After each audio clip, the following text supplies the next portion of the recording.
1980년대와 90년대 중국의 수도 베이징에서는 몇 번의 혼란한 사건을 거치며 나라 전체가 어지러워지자 중국의 고위 관료들 사이에서는 세상의 변화와 인간의 운명을 예측할 수 있다는 동양의 역학인 주역과 명리학 등이 전국적으로 큰 유행을 하게 된다.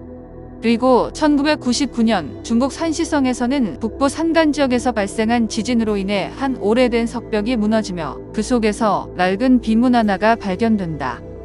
기이하게도 무려 600년 전 작성된 이 오래된 비문에는 중국과 동아시아는 물론 전 세계에 닥칠 미래에 대해 상세히 적혀 있었으며 이 기이한 예언서는 이후 발견된 곳과 저자의 이름을 따 태백산 유백온 비기라고 불리게 된다.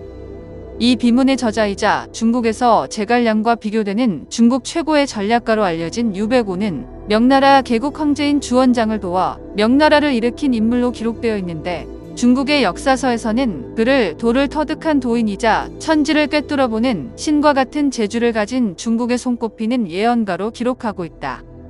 원나라 말기 원나라의 진사였던 유백온은 전국에서 난이 일어나고 원나라의 황제인 순제마저 환락에 빠져 정치를 멀리하자 이제 원나라의 국온이 다해 순제가 마지막 황제가 될 것이라 예언했다고 전해지는데 그는 이후 농민 반란군으로 활약하던 주원장의 요청을 받아 주원장의 책사로 활약하게 된다.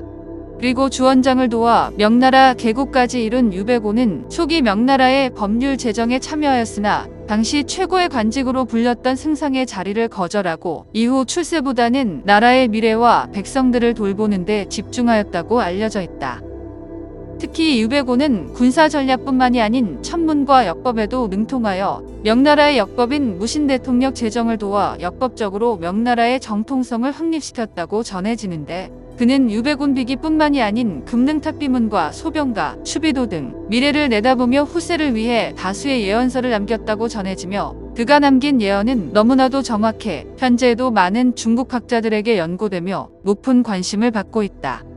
특히 최근 중국에서는 베이징 대학의 짜오정칭 교수가 해석한 그의 예언서가 다시 한번 주목받고 있는데 그의 예언에는 근대에 벌어진 일본의 침략은 물론 중국의 역사적 사건과 곧 중국에 벌어질 재난에 대해서도 예고하고 있었다. 금능탑 유기가 세우고 개성이 부순다. 금능탑을 부수면 군과 백성이 스스로 죽인다. 여기서 유기는 유백온의 이름을 뜻하며 기록에 따르면 중화민국 시대 장개석이 이끄는 국민혁명군이 북벌에 나서며 남경을 점령했을 당시 사령관 장개석이 그곳의 탑 하나를 부수라고 명령했다고 전해지는데 민간에서는 그 탑이 바로 금능탑이며 탑이 무너지고 얼마 후 1차 국공내전이 일어났다는 이야기가 존재한다. 기이한 해가 동쪽에서 나오니 집집마다 모두가 처참하게 당한다. 덕이 소요하고 의가 소요하니 그들 또한 동쪽 바다의 새들이 찾아오면 백년 번화가 하룻밤 꿈처럼 사라진다. 여기서 기이한 해는 일본으로 해석할 수 있으며 동쪽의 새는 미국으로 해석할 수 있는데 이는 일본의 만행으로 중국의 많은 사람들이 죽지만 진주만 사건을 계기로 일본 역시 미국에게 핵폭탄을 맞으며 항복하는 모습을 그대로 예언했다고 볼 수 있다. 신기하게도 이 예언서에는 최근 벌어진 중동의 분쟁은 물론 앞으로 펼쳐질 충격적인 미래에 대해서도 자세히 적혀 있는데 그 내용은 다음과 같다. 서쪽 사막나라의 독수리와 사자가 서로 싸우니 돌을 던지면 바위가 날아오고 활을 쏘면 불화살이 날아온다. 검은 하늘에 수천 개의 붉은 별이 뜨고 천둥 소리가 요란할 때 수많은 도적대가 북쪽에서 내려오고 동쪽과 남쪽에서 사자떼가 그 땅에 들이닥쳐 도시를 불태우니 수많은 중생들이 죽을 것이다. 그러나 그들은 강철로 만든 요새 안에 있으니 절대 함락되지 않을 것이며 결국에는 그 땅의 백성들이 울부짖으며 무기를 들고 일어나 사자와 도적들을 사냥하게 될 것이니 이는 마치 소인이 거인을 이기는 형국과 같다. 혹자들은 서쪽 사막나라를 이스라엘으로 해석하고 있으며 사자와 도적들은 이스라엘의 주변국으로 풀이하고 있다. 그런데 그의 예언 중에는 이 시기 동아시아와 중국에서 벌어질 충격적인 일들에 대해서도 경고하고 있는데 그 내용은 다음과 같다. 번화한 도시가 넓은 바다로 변하고 높은 누각이 진흙더미로 변한다. 노인부터 후손들까지 3대가 멸망하지만 그 누구 하나 제대로 살아남지 못하며 세상 만물이 다 같이 검난을 당하니 개미까지도 재앙을 당한다. 하늘이 뒤집히고 땅도 뒤집히지만 세상에 크게 선을 행한 사람이 있으면 이 검난을 만나지 않으니 가난한 사람은 1만 명 중 1천 명이 남고 부자인 사람은 1만 명 중 두세 명만 남는다. 가난하건 부자이건 마음을 바꾸지 않으면 죽음 앞에 있음을 볼 것이니 기괴한 형상의 검은 동물이 출현하면 원래의 하늘과 원래의 땅이 사라지고 새 하늘과 새 땅이 나와 새 시대의 토대가 마련된다. 여기서 도시가 바다로 변한다는 대목은 기후변화로 인한 해수면 상승이라는 의견이 있으며, 최근에는 중국 최대의 댐인 산샤댐이 어떠한 이유로 붕괴하고 이로 인해 엄청난 수위의 물기둥이 도시를 덮치게 되는 사건이 벌어질 것이라는 해석이 주목받고 있다. 실제로 최근 대만은 유사시 중국의 산샤댐을 타격할 수 있는 최대 사거리 1200km의 슝성 순항 미사일을 개발해 양산 배치하기 시작했으며, 이를 운영할 수 있는 부대를 확대 편성한 것으로 알려졌다. 이 미사일은 유사시 상하이, 광저우 등 대도시는 물론 세계 최대 규모의 댐인 산샤댐까지 공격할 수 있는 것으로 알려져 있는데, 실험에 의하면 산샤댐 붕괴 시 엄청난 압력이 폭발하며 170m 높이의 물기둥이 시속 약 100km의 속도로 하류를 덮쳐 30분 만에 인구 400만의 도시 이창을 포함해 인구 1000만이 넘는 우한과 난징까지 엄청난 피해를 주게 되는데, 학자들은 산샤댐 붕괴 시 하류에 밀집한 원전 9기가 완전히 침수되어 엄청난 방사능 유출이 있을 것이라 경고한다. 그리고 이 방사능 유출은 한국의 서해바다를 돌이킬 수 없을 정도로 오염시킬 가능성이 있다. 그리고 그의 예언서인 유백온 비기에는 다음과 같이 경고하고 있다. 금강나안이라 할지라도 선을 지켜 이를 행하고 다른 사람들을 도울 수 있어야만 용사년을 넘길 수 있을 것이다. 여기서 언급된 용사년은 용의 해와 뱀의 해로 해석할 수 있는데, 이는 2024년과 2025년에 해당한다. 그리고 그의 예언에는 이 시기 이후 각종 재난이 마무리되고 평화로운 시기가 찾아온다고 기록되어 있다. 그런데 이와 비슷한 내용이 추비도에도 등장한다.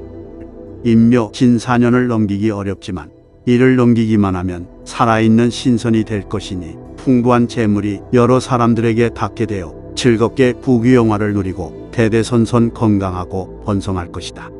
인묘 진사년은 2025년까지의 4년을 가리키는 것으로 해석할 수 있는데, 이는 앞서 살펴본 유백온 비기에서 언급한 시기와 정확히 일치한다.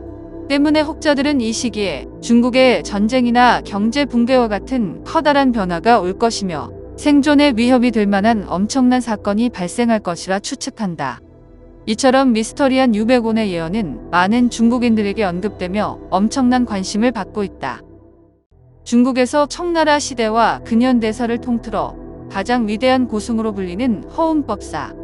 중국의 주요 사건들이 벌어지던 혼란한 시대를 살았던 그는 전 국토가 혁명으로 가득한 혼돈 속에서도 세계 열강들의 침략과 전쟁에 저항하고 중생구제를 위해 평생을 바친 것으로 평가되는 인물이다.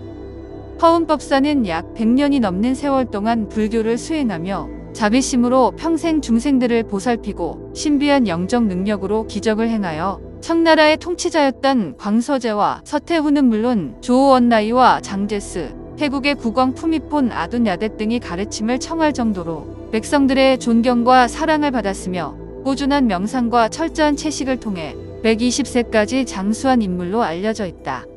또한 그에 대한 신비한 이야기는 실제 중국 정부의 기록으로도 남아있는데, 그는 서태후와 마지막 황제 선통지의 죽는 날짜는 물론 자신이 죽는 날짜까지 정확히 예언하였으며, 중국의 초대 주석이자 절대자였던 모택동의 간곡한 방문 요청에도 이를 거절하는 등 그는 중국 역사에 미스터리한 행적을 남겼다.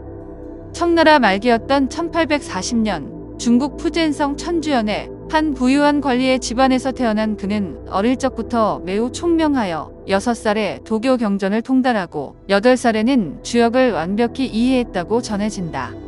또한 그는 유년 시절부터 줄곧 자신은 명나라의 승려였던 감산덕청의 환생체이며 언젠가는 속세를 떠나 출가할 것이라고 주변 사람들에게 말해왔다고 전해지는데, 실제로 그는 어린 나이에도 노승들과 불교 경전에 대해 논할 정도로 불교에 관한 해박한 지식을 가지고 있었다. 그는 평소 출세나 과거 급제보다는 부처의 가르침과 진리탐구에 더욱 몰두했으며 아버지의 강한 반대에도 불구하고 19세가 되던 해 푸젠성 고산에 위치한 용천사로 출가하여 고행하였다. 그러나 당시 중국의 불교는 타락의 길을 걷고 있었는데 사찰의 승려들이 첩을 거느리고 술과 고기를 먹는가 하면 승려들이 지방관리들과 함께 중생들을 속여 재물을 탐하는 등 방탕한 모습으로 변해가고 있었다.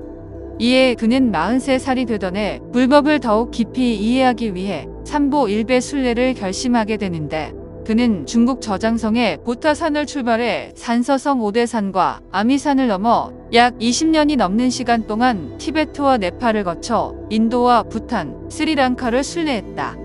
이후 그는 미얀마를 거쳐 중국으로 돌아왔으며 20년이 넘는 순례 기간 동안 각 나라의 각종 신비한 불교 경전들과 고대 불교의 비밀이 적힌 문서들을 직접 접하고 큰 깨달음을 얻었다고 전해진다. 그는 중국으로 돌아온 후 중국 각지를 돌아다니며 타락한 중국의 불교를 비판하고 발마대사가 주장했던 직지인심을 강조하며 불교 개혁에 힘썼다고 전해지는데 그는 이 기간 중 모택동과 등소평의 등장을 예언하고 서태후를 직접 만나 한여름에 눈을 내리게 하는 등 매우 신비한 행적들을 전국 각지에 남겼으며 이는 청나라 황실의 실제 기록으로도 남아있다. 그러던 1959년 허은법사는 죽기 전 자신의 제자들을 불러 내가 죽거든 화장한 후 유골을 설탕과 밀가루, 기름을 섞어 9개의 공으로 만든 후 이를 강물에 던져 생명들에게 공양하라는 기이한 유언을 남겼다. 그는 유언과 함께 2권의 책을 제자들에게 남겼는데 이 책에는 자신이 생전 주역 해석과 깊은 명상을 통해 보았던 미래에 닥칠 놀라운 일들이 적혀 있었다. 그러나 이 예언서는 이후 중국의 문화대혁명 당시 홍위병들에 의해 2권 중 1권이 불태워졌으며 이후 남아있던 1권마저 자취를 감추고 말았다. 그러던 2016년 중국 허난성 노양시에 위치한 백마사의 한 허름한 문서 보관소에서 자취를 감췄던 이 1권의 예언서가 다시 발견되면서 중국을 떠들썩하게 만들었는데 놀랍게도 이 예언서에는 앞으로 중국과 세계에 닥칠 매우 충격적인 내용들이 적혀 있었다. 머지않아 중국은 오래된 잠에서 깨어나 다시 태동하게 될 것이다. 이날은 하늘로부터 큰 징조들이 있을 것인데 하늘이 번쩍거리고 사방에서 요란한 소리가 들릴 것이다. 이때 땅이 진동할 것인데 수십 리의 땅이 갈라지고 거대한 건물들이 무너질 것이며 사방이 비명소리와 울음소리로 가득할 것이다. 이로 인해 8만 이상의 백성들이 죽게 될 것이지만 머지않아 세계 각지의 사람들이 중국으로 몰려들고 큰 축제가 시작될 것이다.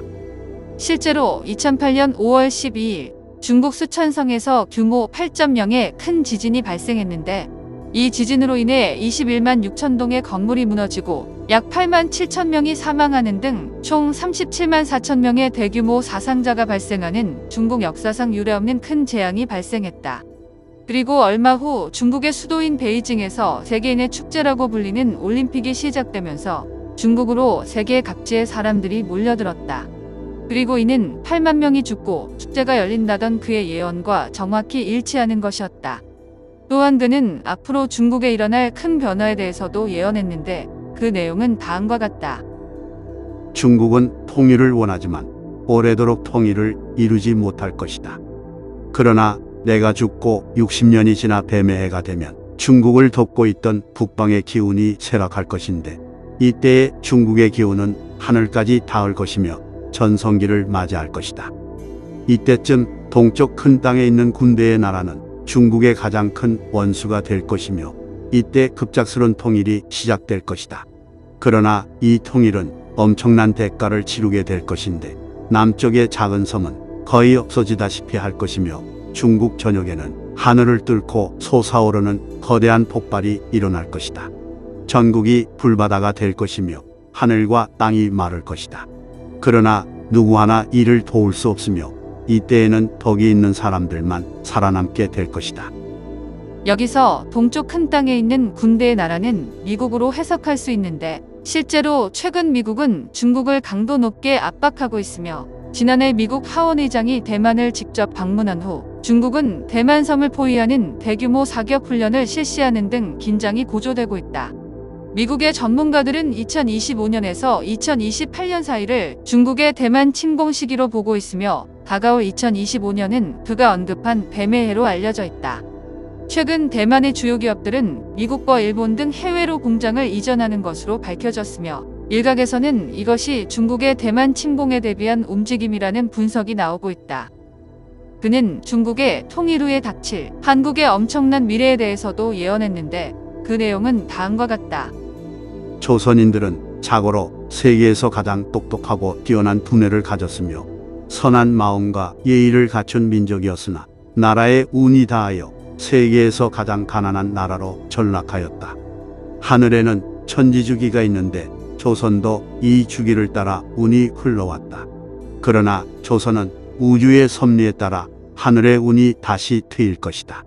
내가 죽은 후 80년이 되기 전에 조선은 다시 통일을 이룰 것인데 이는 중국이 통일한 후가 될 것이며 그것은 호랑이에 일어날 것이다. 이때 조선은 원래의 기운을 되찾게 될 것이며 세계에서 가장 부유한 국가로 성장할 것인데 여러 나라의 다양한 인종들이 한국으로 몰려들 것이며 조선인들이 그들을 이끌 것이다. 조선은 이타적인 영혼들로 가득 차게 될 것이며 그들은 선한 세상을 다시 만들 것이다. 이처럼 그의 예언은 대한민국의 미래를 밝게 내다보고 있다. 혼란한 시대의 세상을 구제하기 위해 온 힘을 다해 노력했던 허운법사, 그의 기이한 행적과 예언은 오늘날까지 많은 사람들에게 회자되고 있다. 인도의 천재 예언가로 불리는 아비냐 아난드. 천문학과 점성술을 이용해 매우 정확한 예언을 하는 것으로 알려진 그는 전 세계를 고통에 빠뜨렸던 지독한 질병과 세계 경제 위기, 러우 전쟁 등 머지않은 미래에 일어날 일들을 정확히 적중시키며 인도를 넘어 전 세계 주요 언론에 큰 주목을 받았으며 현재에는 전 세계에서 가장 영향력 있는 예언가 중 한 명으로 꼽히고 있다. 2019년 그는 전 세계가 11월 이후에 큰 재난을 겪게 될 것이며 이로 인해 가장 먼저 피해를 입게 될 나라가 중국이 될 것이라고 경고했다. 그런데 그로부터 몇 개월 후 실제로 중국 중부의 한 도시에서 심각한 질병이 발생했는데 이 병은 그의 예언대로 순식간에 전 세계로 퍼지면서 인류는 큰 재난을 겪게 되었다. 그로부터 약 2년 후인 2022년 3월 아난드는 자신의 유튜브 채널을 통해 전 세계를 충격에 빠뜨릴 만한 재난이 곧 중국에 닥칠 것이며 그것은 하늘에서 시작될 것이라고 예언한 바 있다. 그런데 신기하게도 그의 예언이 발표된 지 얼마 후인 2022년 3월 21일 중국에서 132명을 태운 항공기가 중국 광시성의 한 숲속에 추락했다. 8,000m 상공에서 2분 만에 지상으로 수직 낙하한 이 항공기는 엄청난 속도로 땅에 부딪혔는데 이 항공기의 기체는 132명의 탑승객들과 함께 가루가 되어 흔적도 없이 사라져버렸다. 그리고 이러한 미스터리한 상황에 전 세계 많은 이들은 큰 충격을 받았다. 그런데 최근 아비냐 아난드는 조만간 세계 전역에 일어나게 될 충격적인 예언들을 내놓았는데 특히 그 중에는 대한민국의 미래에 대한 예언도 포함되어 있어 큰 눈길을 끌고 있다. 최근 중국과 대만 간의 긴장이 고조되고 러시아 군대가 폴란드의 코앞까지 진격하는 등 중국과 대만, 러시아와 우크라이나 간 긴장이 더욱 고조되며 전 세계적인 우려를 자아내고 있다. 그런데 아난드는 현재 벌어지고 있는 상황에 대해 이렇게 설명했다. 이 위기들은 앞으로 오게 될 전쟁에 비하면 아무것도 아니다. 곧 목성과 토성의 위치가 정반대가 되는 시기가 도래할 것이며 이때가 되면 전 세계적인 전쟁이 일어나게 될 것이다. 앞으로 10년 이내에 이 전쟁이 반드시 발생할 것인데 특히 2029년에서 2032년 사이에 제3차 세계대전이 시작될 확률이 가장 높다. 제3차 세계대전이 일어나면 핵폭탄이 반드시 쓰이게 될 것인데 그때에는 지상에 떨어지는 수천 발의 핵폭탄으로 인해 지구의 모습이 완전히 변하고 국가 간의 경계도 바뀌게 될 것이다. 또한 이때에는 동아시아 역시 큰 혼란에 휩싸이게 될 것인데 그 시작은 서쪽 지역일 것이며 이 혼란은 서쪽으로부터 곧 동아시아 전체로 퍼지게 될 것이다. 많은 이들은 이 예언 속에 언급된 동아시아의 서쪽을 중국으로 해석하고 있으며 이 혼란의 시발점이 중국이 될 것이라고 추측하고 있다. 또한 이때에는 중국 전체에 큰 혼란이 발생할 것이며 결국 이것이 중국에 큰 변화가 오는 계기가 될 것이라고 보는 시각도 있다. 그런데 흥미롭게도 아난드는 한반도의 미래에 대해 다음과 같이 예언한 바 있다. 한국은 21세기 중반 초강대국의 위치에 오르게 될 것이며 한국은 잃어버린 영토를 되찾고 그 국력을 전 세계에 떨치게 될 것이다. 아비니 아난드가 예언한 대한민국이 잃어버린 영토를 되찾고 초강대국이 된다는 예언에 대해 많은 이들은 결국 남북한이 통일을 이루게 되고 이를 바탕으로 초강대국으로 거듭나게 될 것이라 해석하고 있다. 그러나 일부에서는 한반도가 통일된 이후 그 힘을 바탕으로 일제강점기에 잃어버렸던 간도 일대의 거대한 땅을 되찾게 되는 것이라 예상하고 있으며 이들은 한국이 간도를 되찾는 것도 충분히 가능성 있는 이야기라 주장한다. 그런데 아난드는 2023년 1월 뭄바이에서 개최된 한 컨퍼런스에서 앞으로 3년 내에 일어나게 될 한반도와 동아시아의 거대한 변화에 대해 다시 한번 언급한 적이 있다. 3차 세계대전은 이미 동아시아의 코앞까지 와 있으며 이 전쟁은 절대 멈출 수 없을 것이다. 이로 인해 중국과 한반도와 일본은 격변이 일어날 정도의 큰 영향을 받게 될 것이다. 이 전쟁의 시작은 타이완에 떨어지는 핵미사일로 시작될 확률이 가장 높다. 그런데 과거 인도에는 아비니 아난드와 같은 한반도의 미래를 점쳤던 인물이 존재한다. 그는 바로 시르디 사이바바라는 인물이다.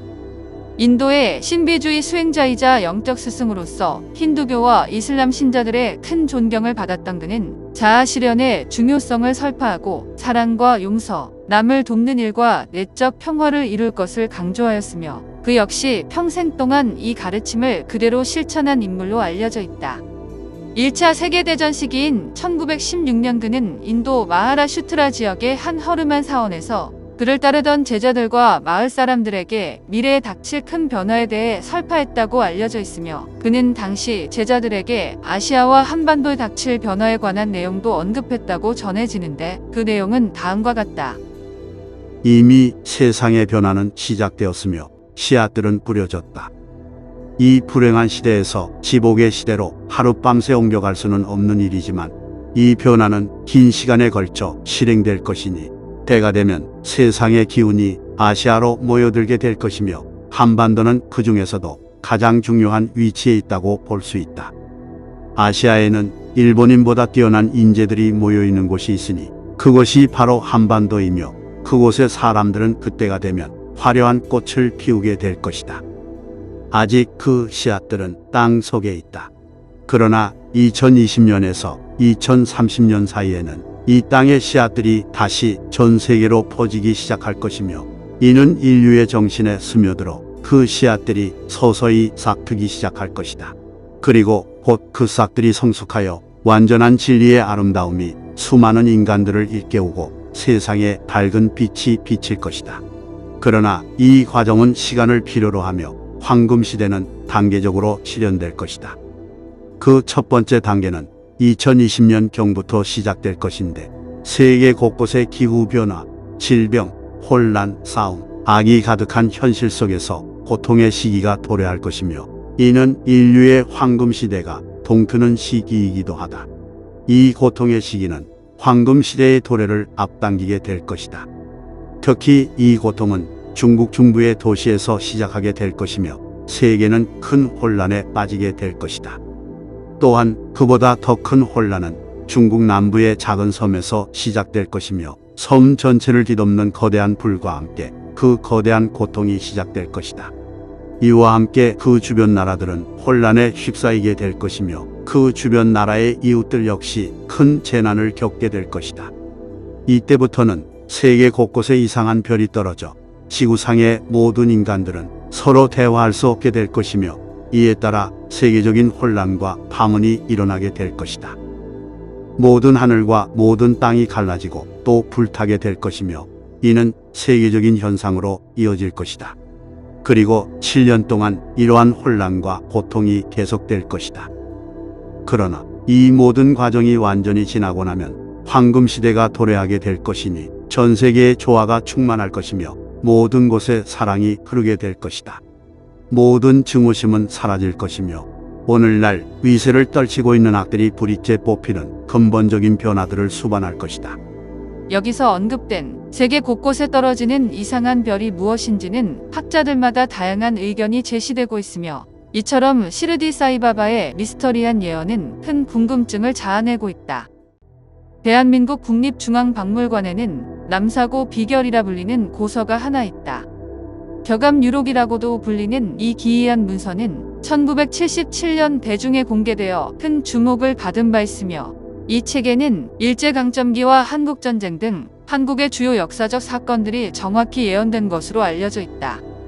이 책의 저자이자 조선 중기의 학자였던 격암 남사고는 생전 역학과 천문을 비롯해 풍수와 관상 등 모든 학문에 두루 통달하였으며, 그는 이를 통해 미래의 한반도에 일어날 일들을 총 60장으로 구성된 남사고 비결이라는 문서에 남긴 것으로 전해지는데, 남사고에 대한 기록은 그가 선조 때 궁중 천문학 교수를 지내며 왕에게 조언했다는 기록이 있으며, 그는 동야 휘집과 대동기문 등 몇 건의 서적에서 상당히 미스터리한 인물로 묘사되어 있다. 1509년 경상북도 울진에서 태어난 그는 어릴 적부터 매우 총명해 여러 가지 학문에 깊은 관심을 가졌다고 알려져 있는데, 특히 그는 주역과 풍수학에 깊은 관심을 가지며 한반도 구군에 대한 연구에 평생을 바쳤다고 전해진다. 또한 남사고는 젊은 시절 어느 한 기이한 스님을 만나 그에게서 신비한 비술과 비설을 전수받았다고 전해지는데, 그는 63세에 죽기 전까지 한반도 전국의 명산을 돌아다니며 많은 예언을 남겼으며, 현대 연구가들은 그가 남긴 예언들이 한국의 위기와 평화의 시기를 정확하게 예고하고 있다고 주장한다. 실학의 선구자였던 이수광이 1614년 저술한 지목유설에는 남사고에 대한 일화를 자세히 기록해 놓은 구절이 있다. 이 책에는 남사고가 일찍이 임진년에 백마를 탄 인물이 남쪽에서 조선을 침범하리라는 예언을 했는데, 신비하게도 약 20년 후인 임진년에 임진왜란이 일어났으며, 그의 예언대로 일본의 무장 바토 기요마사가 백마를 타고 쳐들어왔다고 기록되어 있다. 또한 그에 대한 기록은 조선왕조실록에서도 찾아볼 수 있는데, 조선왕조실록에는 임금과 신하들이 대화 도중 남사고를 4번이나 언급하는 내용이 있다. 조선의 남사고는 천문지리에 모두 통달하여 하늘의 기운을 바라보고 기륭을 점치는 재능이 탁월하니 곧 명종조 때 고금의 이름이 나서 이인으로 일컬어졌다. 이 밖에 연려 실기술 등의 고서에도 임진왜란과 광해군의 즉위 등 남사고가 예언한 사건들이 모두 정확히 적중하여 세상에 큰 주목을 받았다는 내용이 나온다. 그런데 그가 남긴 예언서인 격암유록에는 아직 한반도에 일어나지 않은 가까운 미래의 일들이 기록되어 있다고 알려져 있는데, 그 내용은 다음과 같다. 해와 달이 빛을 잃을 때 어두운 안개가 하늘을 덮을 것이다. 이때에는 3가지 재난과 8가지 난이 동시에 일어날 것이니, 전례 없는 천재지변으로 땅이 흔들리고 하늘의 불이 나 그 불이 땅에 떨어질 것이다. 이때에는 3년 동안 흉년이 들고 2년 동안 모든 나라에 병이 돌 것이며, 산과 바다에 독이 퍼져 무수히 많은 사람들이 죽게 될 것이다. 숨을 헐떡거리고 피가 말라 동께 죽게 되는 이 이름 없는 하늘의 병은 아침에 살아있던 사람도 저녁에는 죽게 만들 것이다. 또한 머리가 작고 다리는 없는 것이 하늘에 날아다니며 불을 떨어뜨릴 것인데, 이 불은 만길에 퍼져 인간을 불태우고 사람의 흔적을 멸할 것이니, 조상이 1000명이어도 자손은 1명 겨우 사는 비참한 운수로다. 이 또한 하늘에서 내린 재난인 것이니, 죽은 이들이 쌓여 산이 되고 계곡을 메우지만 어찌할 도리가 없네. 모든 하늘과 땅에 울부짖는 소리가 끊이지 않으니 과연 말세로다. 이처럼 그의 예언에는 천재지변이나 전쟁과 같은 거대한 재난이 닥칠 것임을 예언하고 있다. 특히 머리가 작고 다리는 없는 것이 하늘을 날아다니며 불을 떨어뜨린다는 대목은 현대의 폭격기와 같은 비행물체로 해석되는데, 실제로 최근 미국은 한 번에 수십 발의 핵무기를 탑재할 수 있는 B-52 전략 폭격기와 죽음의 백조로 불리는 B-1B 랜서를 한반도 상공에 운용하고 있으며, 북한은 이에 대항해 한국과 미국의 본토를 직접 타격할 수 있는 핵무기의 다양화를 추진하고 있다. 또한 최근 한국은 자체 핵무장은 물론 전쟁의 징후가 포착되면 북한을 선제적으로 타격할 수 있는 선제 타격론이 대두되고 있으며, 이러한 주장이 점점 강해지고 있어 한반도에는 그 어느 때보다 전쟁의 분위기가 고조되고 있다. 그런데 격압유록의 일부인 마룰론에는 이러한 대재앙 이후에 일어날 한반도의 통일에 대한 내용도 자세히 적혀 있는데 그 내용은 다음과 같다. 우리 민족이 남북 통일이 되는 해는 언제인가? 그 해는 용사년 적구 10월이 될 것이다. 그때는 백이 민족이 다시 살아나는 해이다. 여기서 용사년은 용의 해와 뱀의 해를 뜻하며 적고희월은 붉은 개의 달을 뜻하는데 일부 학자들은 이것을 을사년인 2025년 9월이라고 해석한다. 그런데 우리나라의 도참서 중 하나인 정유결에는 이와 비슷한 내용이 존재하는데 이 문서에는 한반도 남북이 서로를 해하고 만민이 도탄에 빠진 후 을사년인 2025년 9월 30일에 다시 통일된다고 예언되어 있으며 이는 격압유록에 예언된 시기와 정확히 일치하는 것이다. 흥미롭게도 한반도의 옆나라인 중국에는 이와 같은 한반도의 통일 시기를 예언한 인물이 존재하는데 그는 바로 마위엔펑이라는 인물이다. 1636년 중국 수천성에서 태어나 1738년에 사망한 인물로 알려진 마위엔펑은 예언과 점성술에 능했던 기이한 인물로 기록되어 있는데 그는 생전 홀로 산속에 머물며 다양한 분야에서 많은 예언을 남긴 것으로 알려져 있으며 그의 몇 가지 예언 중 일부에는 격압유록의 내용과 비슷한 내용이 기록되어 있다. 남북으로 쪼개진 이 나라는 오랫동안 사방의 기가 대국에 막혀 길을 펴지 못할 것이다. 그러나 이 나라는 그네의 붉은 해가 뜰 때 비로소 다시 예전의 모습을 찾게 될 것인데 을사년에 남북의 기가 팽창하여 결국엔 터질 것이니 동쪽 바다에서 검은 고래가 출몰하면 휘파람 소리와 천둥 소리가 들리며 전쟁이 시작될 것이다. 남북의 두 지도자가 싸우고 팔방에서 군대가 이 나라로 모여들 것이니 그렇게 불태운 지 7일째 되는 날 이 전쟁은 끝나게 될 것이다. 그러나 이 멸망 또한 새로운 시작의 상징이며 이후 그 땅의 기운은 800년의 대운이 들어 북방으로 크게 통하게 될 것이니 그 누구도 그들의 번영을 막을 수 없으리라. 여기서 남북으로 쪼개진 나라는 한국과 북한으로 해석할 수 있으며 휘파람 소리와 천둥 소리는 미사일 공격을 의미한다고 볼 수 있는데 예언에 언급된 붉은 해와 동쪽 바다의 검은 고래가 무엇인지는 의문이 남는 부분이다. 또한 800년의 대우는 앞으로 우리나라가 엄청난 번영을 맞이할 것으로 풀이되는데 실제로 한국은 반도체와 문화산업 등 다양한 분야에서 세계적인 선두에 서 있으며 전문가들은 만약 한국이 북한과의 통일이 이루어진다면 세계 3대 강국이 될 것으로 평가한다. 그러나 혹자들은 예언에 언급된 남북으로 쪼개진 나라를 중국과 대만으로 해석하고 있는데 실제로 중국과 대만은 남북으로 쪼개져 전쟁의 분위기가 고조되고 있으며 최근 대만은 군병력을 증강시키고 국내 반도체 공장을 미국, 일본과 같은 해외로 이전하는 등 실제 전쟁의 징후가 포착되는 상황이다. 이처럼 한반도에 대한 예언은 아직도 많은 학자들에 의해 연구되고 있으며 한국의 미래와 통일은 세계인들의 많은 주목을 받고 있다.